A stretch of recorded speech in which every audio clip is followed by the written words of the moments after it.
اچھا، آپ اس سفر میں شام بھی گئے، آپ نے ہمیں بتایا شام میں کیا سنا، لوگ پاکستانیوں سے نفرت کر، شام تو ہم 10 سال 15 سال ان کے لیے روئے ہیں، جو ہم سے بن پڑا ہے ہم نے کیا ہے، شام میں پاکستان کی نفرت۔ دیکھیں مدنی صاحب، یہ حقیقت بڑی تلخ ہے اور بڑی تفصیل طلب ہے، لیکن میں بہت مختصر عرض کروں گا۔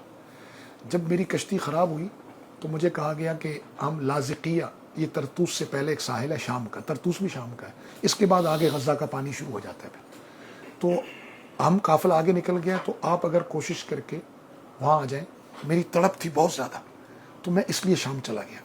آپ کا جو سوال ہے اس کا جواب میں مختصراً دوں گا کہ وہاں زینبیون اور فاطمیون کے نام پر جو شام کے ساتھ ظلم ہوا ہے، پھر جو اس کے بعد داعش کے نام پر جو ظلم ہوا، وہاں بے در پہ ادوار آئے، بشار کا ظلم الگ، زینبیون فاطمیون کا ظلم الگ، داعش کا الگ، پھر انٹرنیشنل طاقتوں کا ظلم الگ، پھر پڑوس کی جو ریاست تھی ایران، اس کا ظلم الگ۔ وہاں انہوں نے، آپ یقین مانے، میں صرف مختصراً آپ کو کہہ رہا ہوں ایک جملے میں، کہ جو ظلم، جو بربریت، جو زیادتی شام میں ہوئی ہے وہ غزہ میں نہیں ہوئی ہے، بس آپ سمجھ لیں۔ اللہ اکبر۔ غزہ میں 60,000 لوگ شہید ہوئے ہیں، شام میں 1 ملین لوگ شہید ہوئے ہیں۔ غزہ میں ابھی تک کسی عورت یہ کی سچ ہے، وہاں زندہ جلائے گئے؟ جی میں دیکھ کر آیا ہوں وہ بلڈنگیں، وہ مناظر۔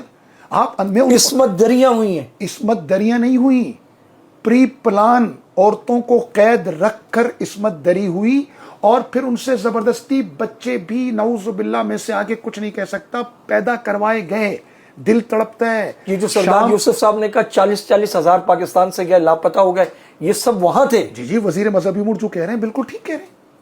وہ آخر کہہ رہے ہیں ایک منسٹر منصب پر ہے نا جی سردار صاحب، وہ ویسے تو نہیں کہہ رہے، وہ ریلیجس افیئر کے منصب پر بیٹھ کر پورے ریکارڈ کو دیکھ کر کہہ رہے ہیں۔ میں اس طرف جانا نہیں چاہتا مدنی صاحب، جو ظلم وہاں ہوا میں کہہ رہا ہوں وہ ظلم غزہ میں نہیں ہوا۔